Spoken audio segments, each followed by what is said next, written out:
Hi, Robin. Welcome to the Awaken Heart podcast. Thank you so much for having me. I've been so excited for this. I know I loved your response to my email regarding you being on the website about how you're like, I love the name of your podcast. It just came across so like excitedly, and I loved it. Yeah. So I'm like, you wrote a really nice intro for yourself. And we are talking about something that's so important nowadays because so many of us live from the eyes and ears up. Somebody explained this to me. We're not living like on the vertical where we're grounded to the earth and, picking up divine energy. We're living like from the ears up, and we need to live more in our body and really listen to more of our heart intelligence. And I find, even from my own personal experience and what's going on in the world, we're so in our heads that we're having a hard time connecting to our heart, which our heart is our inner wisdom, our gut, having coherence with the heart and the mind. And, that's really where all miracles can manifest, because you have a coherence between the two, and it goes really out into the field. And it's actually been registered and measured that it's, such a powerful thing, our hearts, and we're still understanding and learning so much more. There's the Heart Math Institute, Joe Dispenza's work. There's so much work that is putting, the spiritual concepts to it, the metaphysical into the science of it, which helps a lot of people that are more analytical really understand, if you really understand how it works when it's measured in, scientifically and all that. So I think that's really cool. And our world is going through such a huge awakening and change. We've got so much going on in our world right now. I don't know if this is going to be out. Absolutely. This will probably be out after those elections. The Lord help us. It's important to stay Yeah. in the heart during and after, depending on who you want to be the leader of our free world. So it's good to stay in our hearts before that. And it's definitely good to stay in our hearts after, especially. Yes. Yeah. Yes. Absolutely. Yes. So you are the heart whisperer. I absolutely love that. And you created the Heart Coach Institute, where you certify Yes. coachings, and you just wrote the book, which will be out by the time this podcast is released, The Heart of the Gospel, Transforming Your Relationship with Jesus. I think that's a beautiful thing. So I would love to hear from you how this work came about, how this came about, where you were before, maybe. And I know you've been in a super long relationship. That's pretty amazing. That's something we'll dive into at some point. I do have a question later on in the podcast. You've been with Okay. somebody for 36 years and you have 4 children. 36 years nowadays, that's quite an accomplishment. Since It's you a were 13 miracle. years That's what old. it is. Yeah. Yeah. Oh, everything that's changed since then. My God. Before the Yes. flipping app world, which, yes. So, yeah, Yes. we would love to hear your story from you about what led you where you were and what led you to doing what you're doing now. Well, thank you so much. Well, I probably arrived where I am the same place a lot of people get to this point of helping others heal is I had to find a way to heal my own brokenness. And I had a lot of childhood trauma that I really didn't know what to do with. Our house wasn't really conducive to exploring emotion or having the freedom to express. It was a really emotionally controlled environment. And so I just learned to shove everything down or try to ignore what I was feeling and going through. And it really wasn't until I was in my mid 50s that I went to some training called heart centered therapy. And it's a beautiful technique. But in the process of being in that training, I realized I was disconnected from my own heart. I didn't even know that was possible. But so many times when we have a lot of heartache and pain, when we connect to our heart, we connect into that pain and it hurts. And so it's easier to just disconnect from the heart. We can fully function from the mind. And even from the mind, we know what it looks like to look happy. We know when to laugh. We know all the social cues. You can act very happy and appear very fulfilled from the mind. But there's still this piece of you that's missing. As you know, this is the Awakened Heart podcast. So we all understand. But I started in that training building this relationship with my heart and I had to learn how to trust my heart. I had to learn how to heal all that trauma and brokenness in my heart. It took me many years. And when I finally came out of it on the other side, I thought, oh my gosh, this did not need to take that long. I didn't know the steps. I didn't know what to do. And so then I started by creating a healing retreat to help others with broken hearts and the people that are really yearning to create that authentic heart connection, to be able to live freely from an open heart. And that retreat is called Bravehearts. And then it kind of went from there. Yeah, the Bravehearts. Yep, I've got that here. The Heart Healing Program, Bravehearts. So, you had described your journey as one that ended a 20+ year battle with depression. Yes. Can you share the pivotal moments or experiences that led you to this profound healing? Yes, I really, like I said, my upbringing didn't really offer me that possibility of healing through talking, through looking at it. I did go to a counselor once or twice, but for whatever reason, I that wasn't helpful therapy for me at the Was it time. just talk, talk, talk, talk? Were Yeah, a they lot of offering talk. solutions? Yes. It's like, Yeah, can and you say something, please? I have a marriage therapist now, so we can talk Yeah. about that later too. I'm not down on therapy. I'm just saying that wasn't working for me at that stage in my life. And so I didn't have anywhere to go. And I really did hit rock bottom where one day I just told my sister, I am done. Like I'm done with the battle. I'm done with the darkness. I'm done with the fight. I just need to I just want a pill. I just want to be numb. I would rather be numb than feel what I'm feeling. I can't stand this anymore. And she said, you've got to try this one more guy. And so I just went to that one more guy, and he wasn't a therapist. I don't even know what technique he used, honestly, but whatever he was doing, like NLP or something, it just my first point of emotional release where I literally felt this heaviness, this darkness that I've been carrying release from my body. Mm, And I think that's what I had been waiting for. Prior to that, I was trying to deal with everything in my mind, but I just really needed it to release from my body as well. And so in that process, I just started finding tool after tool after tool. Reiki was something, cranial sacral massage, mhm, a lot of the holistic practices. And just step by step, I started finding my way out of that depression. But I think the pivotal, I mean, what I would tell someone else is just don't give up. There are answers out there for you, however you find them, however it shows up. Um, keep looking because you'll mhm, get there. mhm. Keep on the dark nights of the soul. There is a light at the end of the tunnel. Yes. What does being the heart whisperer mean to you, and how did you come to identify with this title? It was fun. I actually had a business advisor that I was working with, and I'm kind of a serial entrepreneur. So I was a photographer, I was teaching Reiki, I was like doing like I had this wellness center. Like I had 6 businesses and we put them all up on the board. And I just was feeling complicated about myself. I'm like, I do so many different things. I don't even know who I am. And we looked at all the businesses and he's like, I'll get back with you. And then about 3 days later, he called me back and he's like, Robin, you think you're so complicated, but you really only do one thing. Like, I have 6 businesses. What are you talking about? I only do one thing. And he said, Robin, your gift is to connect people to their heart. Mhm. And he said, I just put that you're the heart whisperer in my phone book.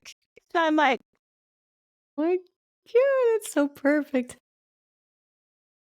yes. I'm like, wait, can I be that? Could I claim that? And it was really special. It honestly took me about 6 months, I feel like, to live into that title and into that name. But I think really the gift I have is creating this safe container, this safe place. My heart is a safe place for people to connect with. And in the safety of my heart, they feel ready, open their heart and look at those hard things that maybe they just haven't felt ready to look at before. And so I think I do speak to people's hearts, and it's a voice of hope and light and love, and I feel really honored that I get to help people heal their hearts. What are some of the key principles or foundations of heart centered coaching? And why do you believe it's essential for creating meaningful change in people's lives? Well, the answer to this goes back to something you said before because you talked about we have the mind, we have the gut, we have the heart. We do have these three centers of knowing. And as I got trained in my life coaching, as I was trained to become a coach, I love the coaching principles because it really empowers people to find their own answers. We're not a mentor, we're not a consultant, we're not going to give you your answers or tell you what to do. My job as a coach is to support you and empower you to find your own answers. But so many of the coaching programs out there only rely on the mind and maybe Hmm. some tap into the body and the coaching as well. But I searched and I could not find a coaching program that could teach people how to listen to the heart and how to tap into that wisdom that you talked about Hmm. of the heart. And with all my training in heart centered therapy, I thought this has to be created. People have to learn this information. It's such a powerful asset. And so in the coaching program that I developed, we do have tools for the mind and we do tune into the body and we access all of who we are, but we also are able to tap into the heart. We teach people how to listen to the voice of the heart, how to really work in partnership with our heart to find those answers that they're searching for. Mm, that's beautiful. That is beautiful. And that is how your Heart Coach Institute is heart centered coaching because you've seen how a lot of them don't tie those pieces together. So you decided to Right. create this whole certification program to have people listen to that intelligence of the heart. And so that's what inspired you to create this kind of program. Yes. And that's how it's different from other coaching certifications. What are some of the key things that make this different from other types of certification programs? Yes, and our program is accredited through the International Coaching Federation, so it's a level 1 education provider, and to some people that credential is really important through the ICF. We do cover all the basics of coaching because we're accredited through the ICF. We have to provide that foundational messaging of or principles of coaching. All of that is provided. But in addition to that, we teach people how to tune into their heart, how to learn the voice of the heart, how to differentiate between the heart and the mind. So many times we ask ourselves a question and it's hard to know, like, is that my heart? Is that my mind? Like, who's speaking right now? Right. So to really be able to discern that voice and really have the courage to follow it. You also mentioned earlier that what we want is the mind and the heart to be at peace. And that's what I feel like we're trying to create through this coaching program. When we can get people into their heart, help them find those answers, and then partner the heart with the mind. So those two amazing parts of us can work in tandem and work together almost like a captain and co-captain. That's truly, I feel like when I have inner peace, when I'm finding that partnership and cohesion between the mind and the heart. And you're trained in heart centered therapy and trauma release. These are some of the modalities. How do they complement each other in the work with your clients? Well, and my coaching can be a little bit separate. I really cover both ends of the spectrum. I Hmm. have my healing work, the Bravehearts program, Hmm. and then the coaching work. But heart centered therapy really was the basis of who I am and what I do in my healing work. And it's different than traditional talk therapy, like we mentioned earlier.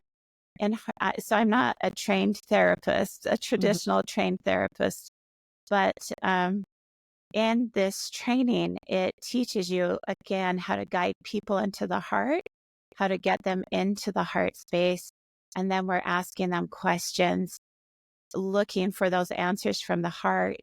And the crazy thing is, our mind, only 5% of it is conscious, and 95% of the mind is the subconscious. Hmm. so many times it's that subconscious that's driving our actions, our behaviors, our patterns, our beliefs. But you can't access the conscious mind from the subconscious mind. They're two different parts of the brain. And so you can't, it's hard from the conscious mind to heal something that is in the subconscious mind. But from the heart, we can access those subconscious beliefs, doubts, fears, experiences, the trauma. And so it's like the heart can bypass, sorry, um, those inabilities to change those deep rooted patterns and beliefs and behaviors from our childhood that are still haunting us. That decision you made when you were 7 years old that you weren't good enough because somebody else won that tug of war, like Mhm. you're still believing that we're not good enough. Your life is still being affected by a lot of those decisions in the subconscious. And so through heart centered therapy, we can access what's buried there, bring it to light, shift it, reframe it, and restore you to. Mm. And And that then, bring Oh, go ahead. So ahead. sorry, and then the trauma work is separate from that, but we all have trauma. It's just a beautiful, simple trauma release technique that I do as a client session for people that just need to release trauma. They can schedule, and I do the trauma Mhm. release with people, but it's also part of the Bravehearts experience. Okay. That was gonna be my next question, the Bravehearts program. So you're explaining what takes place within the, Braveheart program because you've helped hundreds of people heal their hearts and to create the future that they love. Yes. So integrating all these things that you talk about makes it so effective for trauma release, right? Hmm. Okay. Yes, I really feel like trauma was one of the last pieces that I found how to heal trauma, in my journey and all those tools I gained when I said it took so long, my healing journey. And then Mhm. when I got to the end, I'm like, oh my gosh, that could have been Hmm. so much more Mhm. efficient. I just didn't know what I Mhm. was doing. When I gained that ability to help people find healing for trauma, that actually became the first step because what happens with trauma is when we are triggered in our trauma, it shuts down the left side of our brain, which is our sequencing, our Mm. logic, our rational mind, our timeline in our head. Trauma activates the right side, which is our emotion and creativity and all of that. So in a traumatic situation, without that timeline, it collapses that timeline in our mind.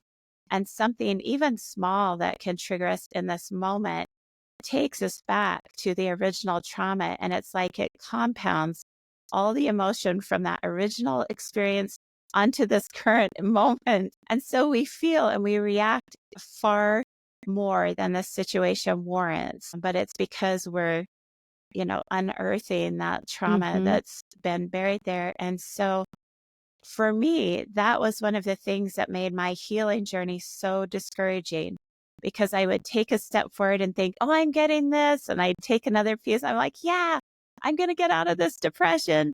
And then something would trigger my trauma. And it was like I was back at square one, Mhm. like I hadn't had any healing. And I'm like, oh my gosh, I thought I had moved past this. Yes. It's a spiral. Yeah. Well, what advice would you give to someone who feels stuck in their healing journey and isn't sure where to begin or if they've begun and they put work into it and like you said, they're back to square one? It feels like they've accomplished nothing. So what advice would you give someone? I mean, of course, you've felt it yourself, you've experienced it, and what would you tell them? Well, I, in my program, we address the trauma first. And I think that's a powerful place to start, no matter what method you choose to help support you in working through that trauma. But clearing out the trauma will really help you become more clear. You'll stay connected to your rational mind. Actually, trauma disconnects us from our heart. And so that's the other painful part for me when I'm triggered in my trauma. I lose access to that part of me that Mhm. to me is so valuable and powerful. So I would invite you to find relief for the trauma. Know that it can be helped and healed, definitely, but also the first step that we go through in our program is just awareness. Like, we really Mhm. have to start looking honestly at where is this affecting my life? How do I respond? What are my emotions? What are the decisions I'm making? And my mentor, Alea Chickley, she said, what you can see and touch, you can heal. Mm. And Mhm. so just by taking that time to really dial into awareness of what's going on, that's your first step to Mhm. being capable of healing it. Mhm. And having some compassion for yourself and your process and Yes. patience too. Yes, and learning to trust, it's part of trusting your heart and, yeah, leaning into that. I want to talk about the book that you have coming out, which will be out by the time this podcast is airing. Your upcoming book, The Heart of the Gospel, Transforming Your Relationship with Jesus, which sounds like a deeply personal and spiritual project. What led you to write this book, and what message do you hope to share with readers? Well, I feel like sometimes I am a religious person, but I feel like sometimes religion can put confines on Jesus that don't actually exist. And we can get so caught up in the am I righteous? Am I not righteous? Am I doing all the right things? Am I going to make it to heaven? Am I sinning? Am I not sinning? Like, does God love me today? Is he angry at me today? Like, I think there can be so much rhetoric that goes on in our head that has nothing to do with the gospel that Jesus taught. I agree with that 1,000%. Yeah. And Mhm. so I just felt a desire, even for myself, to just say, you know what? I've got to clear all this out and let's get down to the basics. And what is that gospel about? And it's so much just about love, Mhm. and even people say, well, it's about grace. Yeah, but what is grace about? Mm. Grace is the greatest act of love, you Mhm. know? So, and then if I want to live this gospel that he taught that was so incredible, what kind of heart do I need to have to be able to live that? And so the title kind of has a play on words and a little bit, what's at the heart of the gospel or what's at the center of what he taught? And what is that heart of the gospel that I need to have? What's the quality of heart I need to live in to be in harmony with his love and light? Have you heard of the book Resurrecting Jesus? I read it by Adishante or something like that. She used to be a Buddhist monk for the longest time, and she had an experience where I think she saw Mary or something like that. And she writes like from his, I think it's through his passion, the passion of Christ, through the heart of the Buddha. It's really beautiful, and he goes right into like the heart of what his teachings are, not the religious standpoint. And it was a really beautiful book to read. It's a pretty small book, but it was really good. It sounds along the lines of what your book is about. That is actually on my list, but I Oh, is it? forgot about that. Oh, So it's thank really you good. so You're much. welcome. Yeah, I want to get that definitely. Yeah, it's really good. Definitely. Well, good. That was a Yeah, reminder for you. thank you. I appreciate that. And I really think at the heart of it, if you see God as our father in this way, a father wants to have a loving relationship with his child. Mhm. I think we just interrupt that so often with, well, is he mad at me? Is he okay with me? It's Like, not what it's about. what is he? And I think he's like, enough. Can we all just talk about how much Mhm. I love you? Like, that's what Mhm. I want to talk about today. Mhm.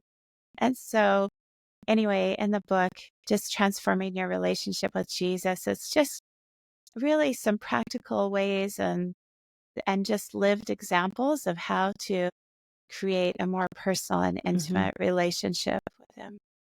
And I think that's Jesus was an amazing, he was amazing human being. Well, he was divine, showing us what we all could be. His message was one of love and showing us who we are within ourselves, and we're created in his image. And I love my Jesus that way. I was raised Catholic, but it wasn't the hell and brimfire Catholicism. It was more Gnostic, where it was more mystical. God's a loving God. He's a forgiving God. And so at least I had that as the foundation. A lot of it didn't resonate with me, but I feel from what I feel is it was changed and bastardized to control the masses because all these there were so many people preaching the word of Jesus out there that, the church, okay, how can we put this together? And Mm. they'll be beholden to like whatever religion, whatever Christian religion they want them beholden to. So it's Yeah. such a personal relationship. And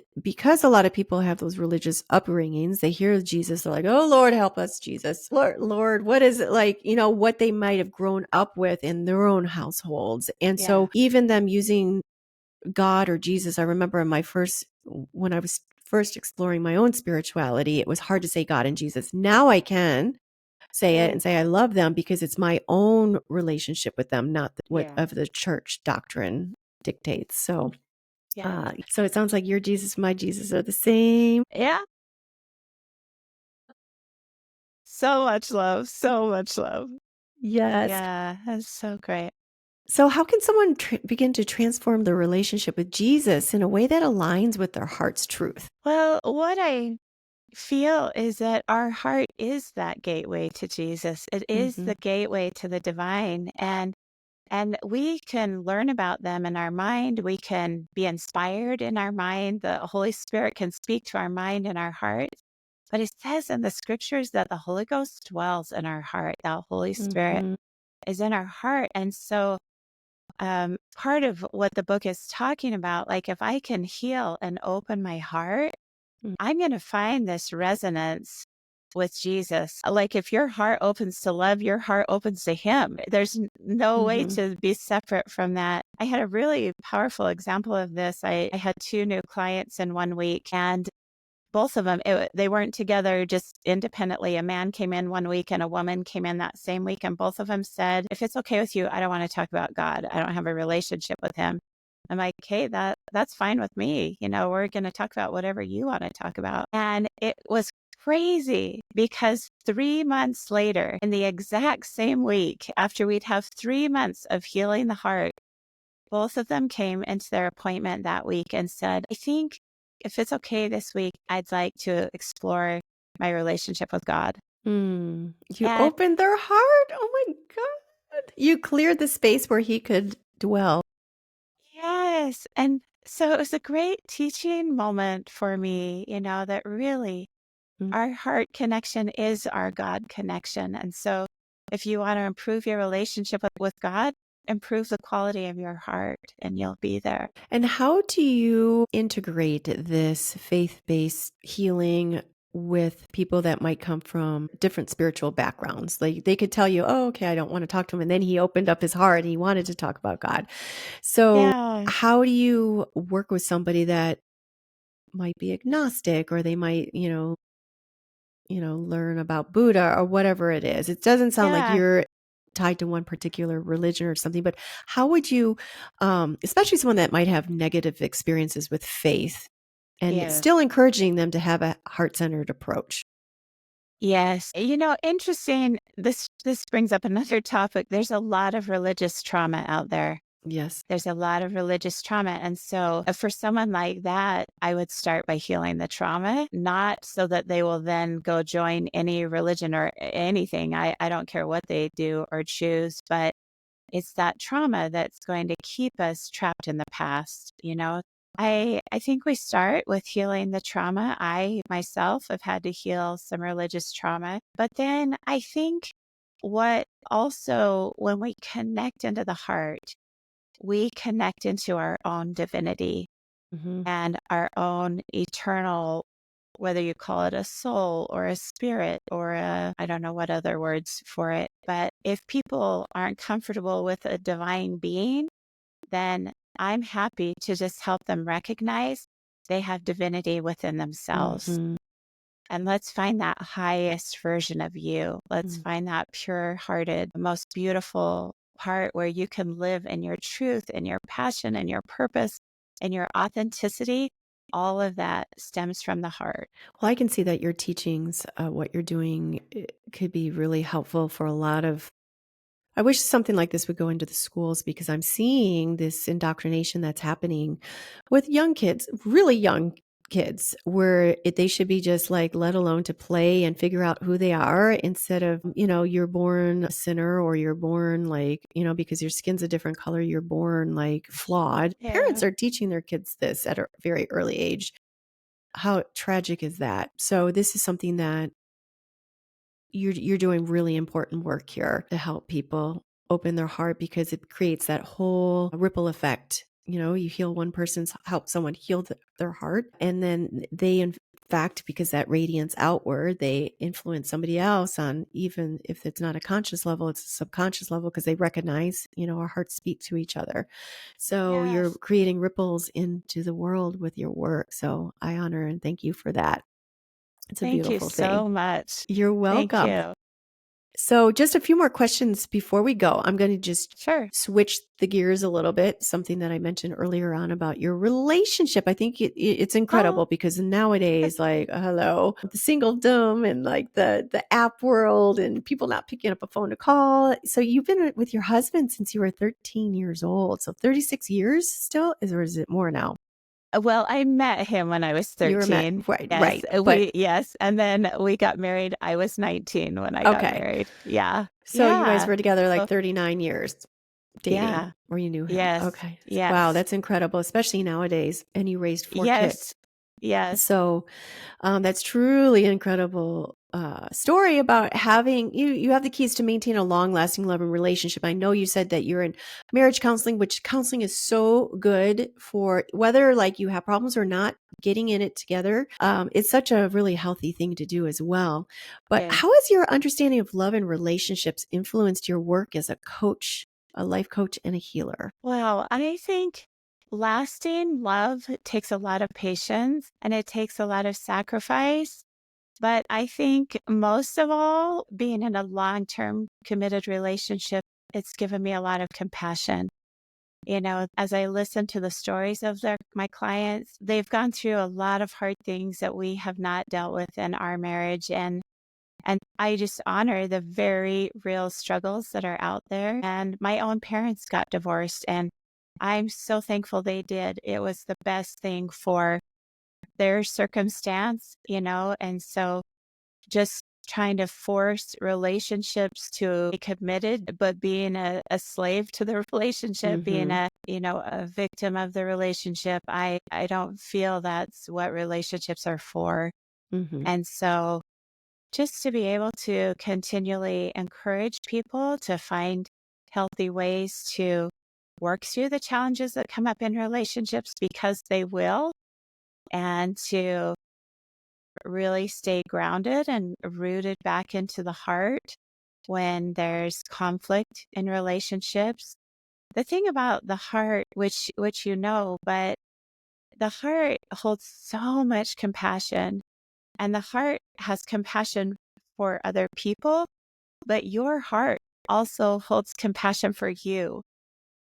And Mhm. so in relationships, when we're trying to set boundaries or solve conflict, a lot of times when we're in our head, it's, oh, but we're justified. Oh, remember when they did this, and oh, but this and this and this, they were so wrong. They knew to apologize. They knew, Mhm. like the head can be all about blaming the other person. And yet we can sink into the heart and say, wow, actually I played a part in that too. And I'm not happy with what just happened, but I can see where what I said could have even contributed to those negative feelings that they then had. And so I really value my heart as a key in my marriage relationship to helping me find truthful and compassionate resolutions that not only serve my best interest, but also the best interest of my husband. We're a Mm. team, and we need to find things that support both of us. What are some self-care practices you use to stay grounded and connected to your purpose, especially when supporting others like your family and then you're in the clients that you work with through their healing.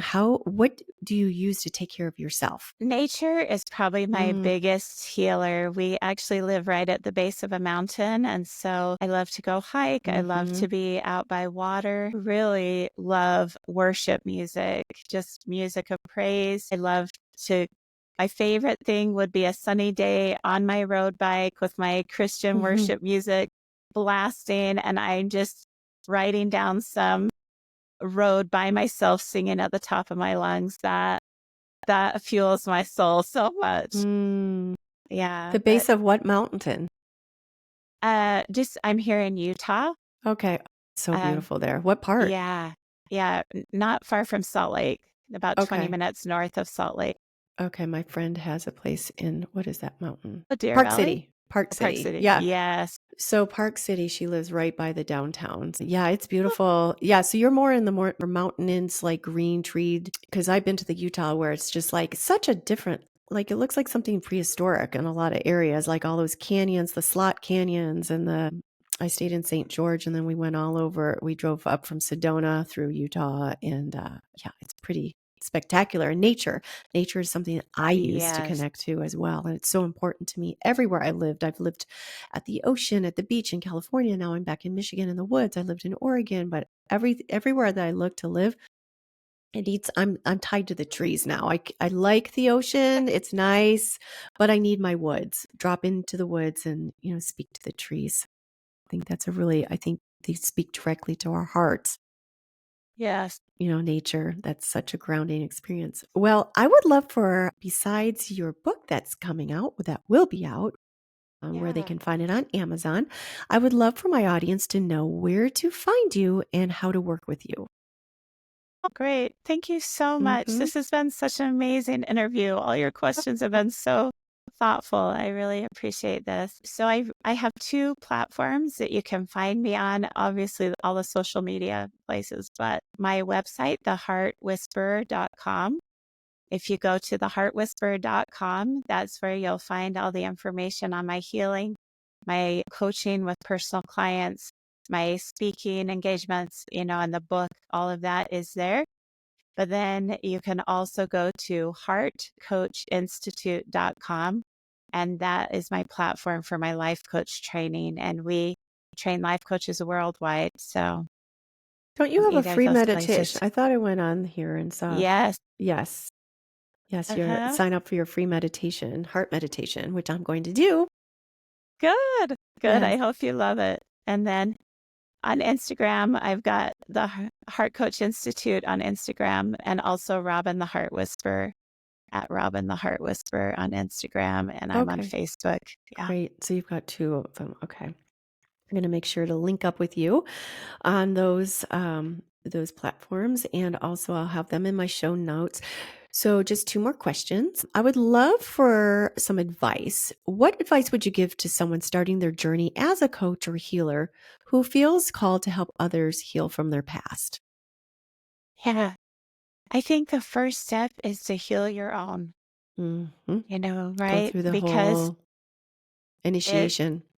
it Hmm. can be somewhat inauthentic to think, well, I'm fine. I don't need to look at my stuff, but let me help you. Hmm. I'm going to take care of your We see a problems. lot of people in the health industry, like the health industry, that do that, or what do they call it? New age, the healing, meditations. Like, whoa, you're wacky. You're wacky as all hell. Yeah. Yeah, yeah. And so I would say, and it's not like you got to heal everything before you can do that, Of but I course. would say be teachable, be humble. Mm, If you want to be a life coach, be an excellent coachee. Like allow yourself to be coached. So, and if you are in that healing vein, be willing to look at your own work. mhm, mhm. It's so important to do that and to be integrity, because you feel out of Yeah. integrity if you're not preaching to someone else or trying to help someone else through theirs, but you haven't done your own work. So it's going into that initiation process within yourself through the work that you're teaching. So you don't have to be perfect, but you're still Yeah. practicing what you're preaching. So, Yes. And I mhm, feel like sometimes even wanting to go into these opportunities, whether it's a coach or in some kind of healing profession, sometimes we do that as a divergence, like, or an avoidance Mhm. of our own pain. I Mhm. don't want to focus on this, so I'm going to look outward. And so I think yeah, it's important to look with. Mhm. Mhm. Beautiful. Well, I have one more question before we wrap this up, and it's something that I ask everybody that is a guest on here, and it aligns with your work as the heart whisperer. And I would love to hear from you. I know you've already mentioned this throughout this podcast at some point, but we'll make it succinct in this one question. What does it mean for you to live with an awakened heart? For me, it means living authentically, fully alive, Mm. just accepting all parts of me, not being afraid to be me, claiming all of my gifts, and having the strength and courage to be who I was meant to be here on this earth. Beautiful. And you've got such a beautiful smile. You're radiating. You're so You're sweet. radiating. Well, I think that sums it up so perfectly. I feel that sums it up because think and then feel. So I feel that is a beautiful ending to this wonderful conversation. And I just want to thank you again, Robin, for joining me today and all my listeners, our listeners on the Awaken Heart podcast. Such a pleasure to be with you. Thank you so much for the You're work you're welcome. doing and the message you're sharing about the heart. It's so Thank you. beautiful. Thank you for doing this work. We're creating ripples in the world. Thank you. Have a great rest of your Yeah. day. All right. You too. Okay. Thanks. Bye Bye. bye.